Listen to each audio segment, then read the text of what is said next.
inaatake nila yung mga fem-fem. Tapos gusto nila, yung mga inaano nila, kinakarats, gusto nila, naging nating masculine din. There's nothing wrong with that naman. But may people have different preferences, pero it came to a point na binubuli ako ng sarili kong komunidad dahil sobrang feminine ako, dahil bakla ako.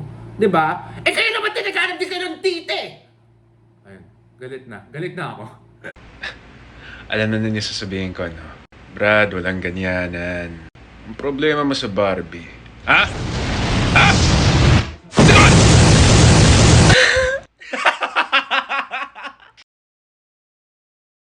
Hello. What is up mga Bortang Barbie? My name is Aaron Maniego, ang inyong pambansang Bortang Barbie. And for today's video, lahat kayo na-addict na dun eh. For today's video, ikukwento ko po sa inyo kung bakit nga ba pambansang Bortang Barbie ang tawag sa akin. Ang dami po kasing comment sa TikTok, bakit kasi Bortang Barbie? Like gets naman sa gist mga videos ko na, ano problema sa Barbie? Haha, sayan! Na ganun yung aking niche, o diba, nahal kong aking niche. Pero gusto kong makwento sa inyo in-depth kung paano ba talaga naging pambansang Bortang Barbie si Aaron Maniego, diba? Hindi lang yan sa isang TikTok eh, hindi lang yan dahil sa TikTok. Nakita lang ninyo yan because sobrang nag-boom yung online presence ko. Pero before that, I was a pambansang Bortang Barbie na talaga. Inwardly, pambansang Bortang Barbie. Kaya let's get this started, diba? Let's see where to begin. It all started when I was born. Charot! Uy, in all fairness, totoo though, nung pinanganak kasi ako, halatang halata mo na, well, hindi syempre yung kalalabas pa lang from the womb, diba? Pero nung bata ako, nung mga 2, 5 years old, sobrang halata mo na I wasn't like other kids. I was unique. I was one of a kind, diba? Nung lumabas yung Mulan, yung tinitignan ko parati si Li Xiang, hindi dahil idol ko siya, dahil crush ko siya, mga chong! Crush ko si Li Xiang. Actually, until now, yun pa rin bet ko. And nung lumabas yung Ariel, ako daw si Little Mermaid. Ako talaga nung lumabas yung Little Mermaid, ako si Ariel. Diba mga chong? Sinabi pa sa akin ng mga magulang ko, tsaka ng mga ate ko, na pinapanggap na ako si Ariel. Tapos nung yung mga tuwalya, ginagawa ko as a wig. O, diba, may pogi reveal siya, diba? Tapos yung mga bedsheet, ginagawa ko mermaid tail. Kaya nung bata pa lang, isipin mo, ba't siya ganito? Diba? And it transcended its way towards grade school and high school, na binubuli na talaga ako for being very feminine. Kaya misconception talaga yung mga sinasabi ng mga tao na, ay, straight lang yun, nagpapanggap ng bakla. Kasi, mas nauna pa talaga yung kabaklaan ko, mga chong. Biglang naging mas prevalent ang pagiging masculine ko, which I'll talk about later in the video. Pero, it all started with this little feminine little boy. Little na nga, diba? With this feminine little boy who just wanted to be a star. Oh, diba? Nung bata pa, be! Yung nanay ko, pinapakaraoke ako nung bata ko. May karaoke machine kami nung nakatira kami sa QC.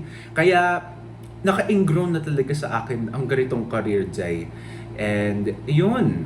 And nung grade school to high school, it was at a point in time na syempre, I was in a Catholic all-boys school na repressed na tipong you have to be a man for others. You have to be a gentleman. A gentle lady. Yun. Tinubo kami na parang to be men for others. And it's the type na, it's even in a type of environment where when you're feminine or when you're not aligning with the values, parang medyo iba ka. Kaya may mga ilang beses nabully ako, not just for being, feminine or being a faggot. Binully din ako because sobrang taba ko, number one. Tsaka sobrang malala yung acne ko from high school, basically early high school and grade school. And it was a mix match of different things na insecure na ako sa itsura ko, insecure pa ako sa pag-arte ko. I don't know where I want to be, diba? But at the same time, I still enjoyed my time in grade school to high school kasi no matter how many times I was bullied, I found some friends naman din, 'di ba? Na tipong no high school, naalala ko may mga baklita kami sa a cappella group. Day, may a cappella group kami. Halos lahat kami doon baklita, kaya I really felt like I belonged there. That was second to third year high school. No, first year to fourth year high school. You know what? Buong high school, grade na talaga ako with the baklitas of the a cappella group. And it just made me feel at home for a period of time, regardless of how I was bullied in grade school. Kaya, ayun. So, high school na tayo. Grabe ang daldal ko, Jay. Sabihin nyo lang sabihin nyo sa comment section kung sumasobra na ako. Either way, I won't stop. Diba? Nung high school, I was a very, very, very virgin. Virgin coconut oil. Yung tipong, oh my God, what's that? Whenever I'm encountering romance or whatever. Kasi kahit nung bata pa ako, tumitingin ako sa mga romance scenes, sa mga movie. Kapag boy and girl wala akong nararamdaman. Kapag may underwear, binibili ko yung underwear tapos inuuwi ko yung cover. Inuwi ko yung plastic wrap. Kasi yun yung may shirtless na lalaki. Diba? Kaya, wait lang. The point of that sentence was virgin ako. Which is true. I only started exploring my sexuality, which was after high school when I graduated. The moment I graduated high school, yun yung tipong nag-shift from the usual Filipino program to K-12. Kaya we had a 6 months period na sobrang wala kaming magawa before college. Ano ba? Kalma ka. Anyways, that was the point in time during college na rin when I started exploring myself, diba? Coming from an environment kung saan being gay or being feminine was not necessarily looked down upon, but it wasn't as accepted as different environments. Yun yung tipong after years of being repressed, gusto ko maipakita sarili ko. Kaya nung first year of college, sobrang nagpaka-feminine ako. Pinahaba ko buhok ko. Mas mahaba buhok ko ngayon pero pinahaba ko yung buhok ko because nung high school, munti ka na ako masuspend kasi ayoko pagupit yung hair ko. Kasi it was my sign of femininity. I wanted longer hair because to me, it was being more feminine. Pero yung pinapagupit pa rin. So I was like, no, darna, Ayun. Kaya nung first year, actually, entirety of college, nagpahaba ako ng hair in order to gain back the years of repressed of expression, diba? First year to second year college, sobrang nag-inarte akong feminine. Yung tipong may makeup ako araw-araw. I had 10 a.m. classes and I would be at Robinson's Manila kasi I studied in UP Manila. Nandun ako sa Robinson's Manila sa St. Mark's Cafe. Tapos makikita niyo ako doon. Naglalagay ng eyeliner bago maglakad papuntang class. Ganong level mga chum. And I dedicated myself to that for a long period kasi it was fun. It was my way of taking back the years of me trying to be who I was pero pinagbabawalan ako by my environment. Kaya in-all out ko na. There was a point in time I thought I was a trans woman. Kasi itong best friend ko si Tay Magbok, she is a beautiful trans woman. Very Maria Clara, very feminine. And she would tell me during her transition when nagkakaroon siya ng mga quote-unquote gender dysphoria, tawag doon gender dysphoria, yung hindi ka komportable sa katawan mo. And naramdaman ko rin minsan nung sobrang feminine ako na, oh my God, I don't like being masculine, ganun. Kaya I thought I was trans.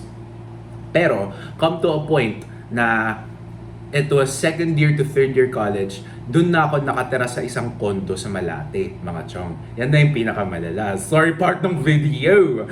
And imagine nyo, baklitang feminine. Pumunta sa isang kondo, syempre, naghahanap ng romance, ng companionship, charot.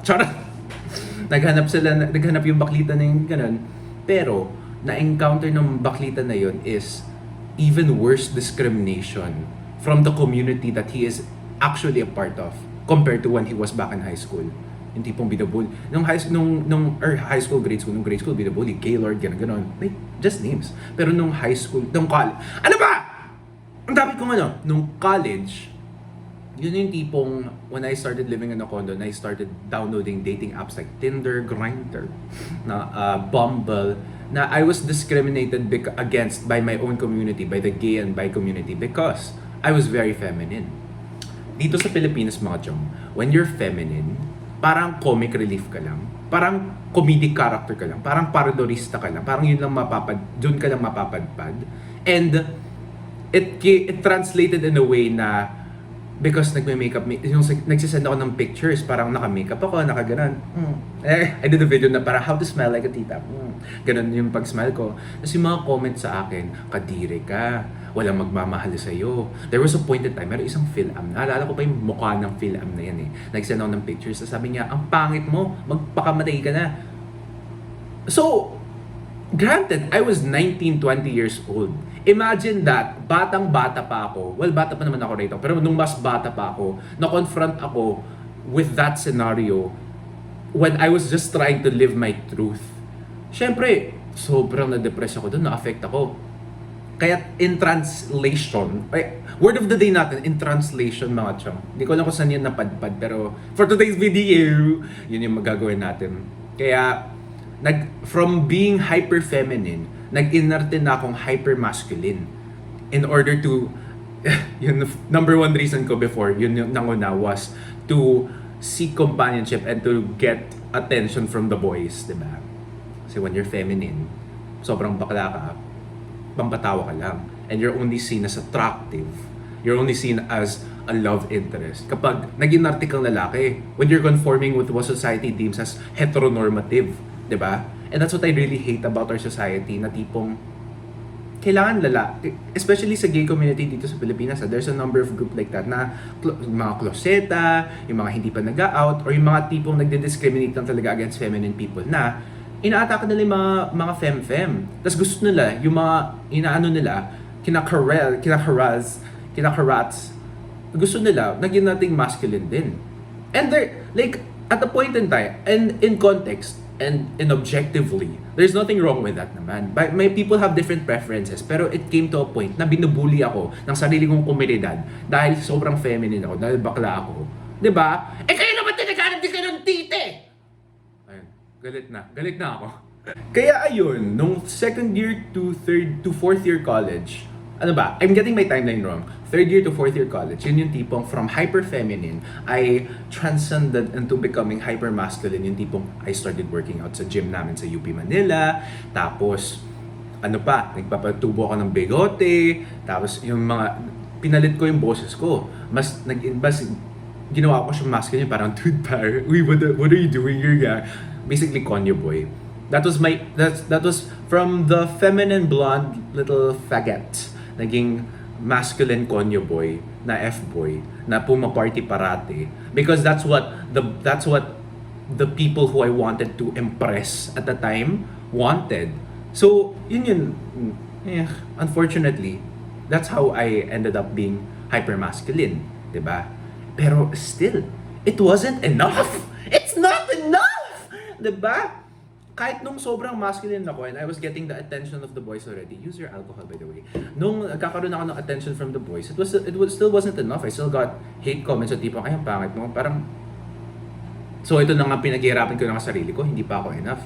Kaya, it came to a point na I stopped looking for validation from other people, from people romantically, sexually, hypersensual, hypertension, whatever, na sinabi ko sa sarili ko, I'm done.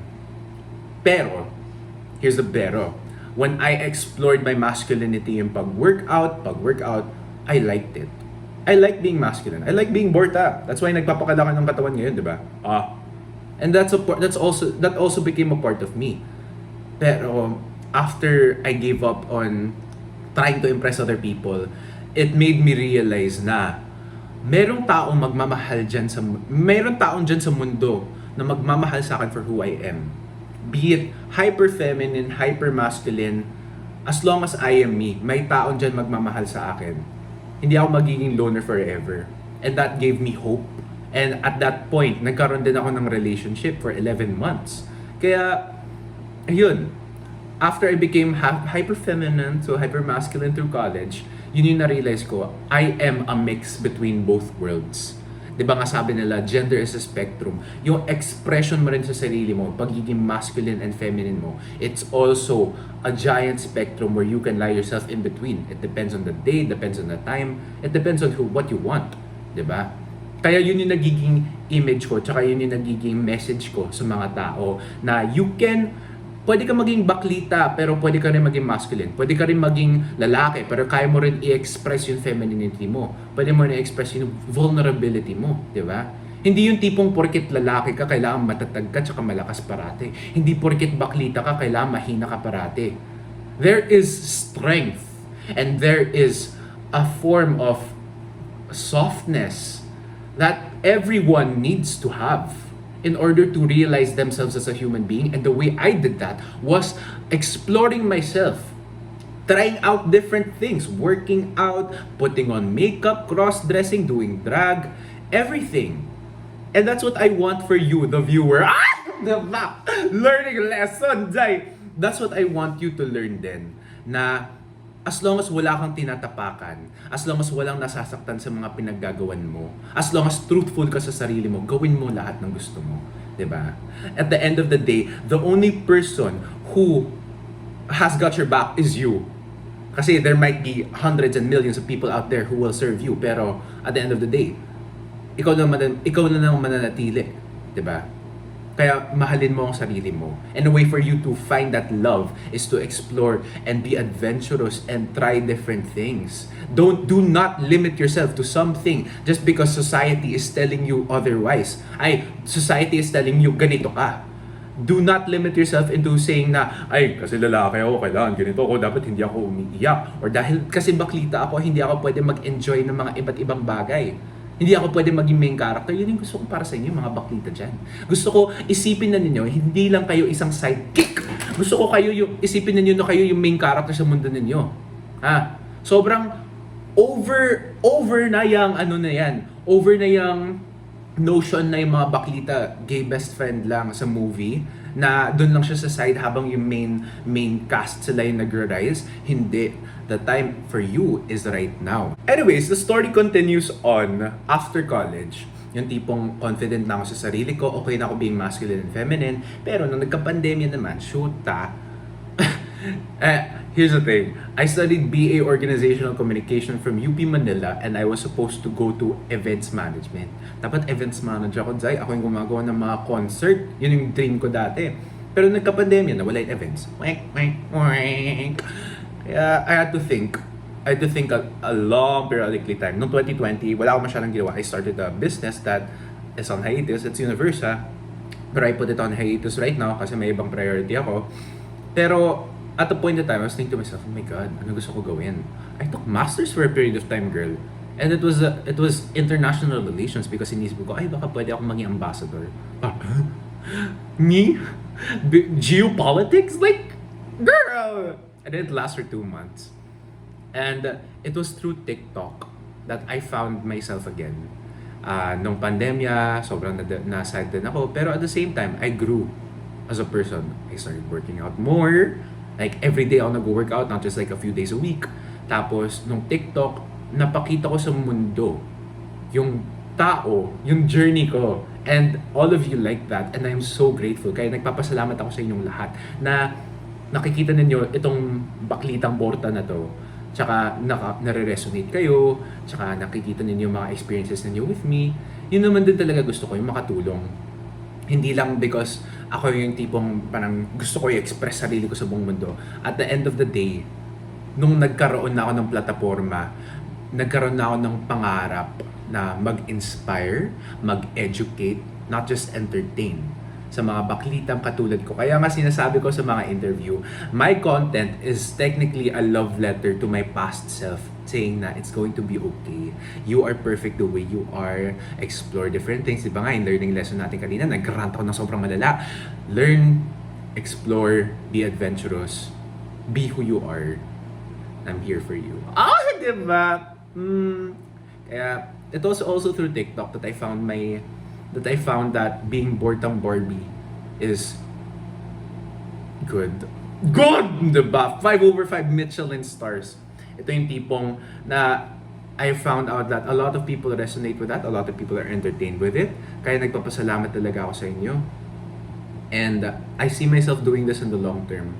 Inspiring people like me, inspiring different kinds of people, entertaining, 'di ba? Kasi kung content creator ka, hindi ka lang naman just paganda-paganda, picture, product, napaka metaphysical ang ambag mo sa society. That's why people follow you, 'di ba? Kaya sa mga segue, advice ko sa mga content creator na iba, magbigay kayo ng value other than just the initial things that you want to do, like promoting a product, 'di ba?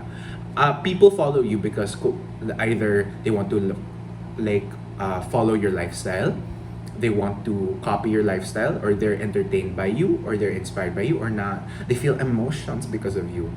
And that's a superpower, I think. Kaya use that superpower for the greater good. Oh! Incredibles who? Crush ko si Mr. Incredible din dati, mga chong. Can I just say? Tip ko yung mga dati type eh. Anyways, I think I've been lingering on too much na sobrang dami ko nang kwento. That is the story of how I became the pambansang Bortang Barbie. It's always been there, mga chong. Nung pinanganak pa ako, to grade school, to high school, to college. And ngayon ko lang napakita sa mundo. Ngayon lang nakita ng mundo na ganito talaga ako.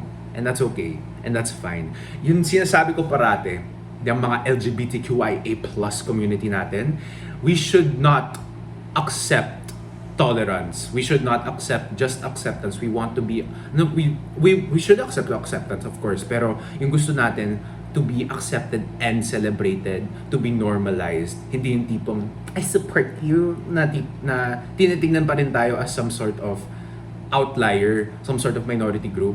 Yung gusto ko, hindi na tayo matatreat as the other. Gusto ko yung tayo yung tipong normal.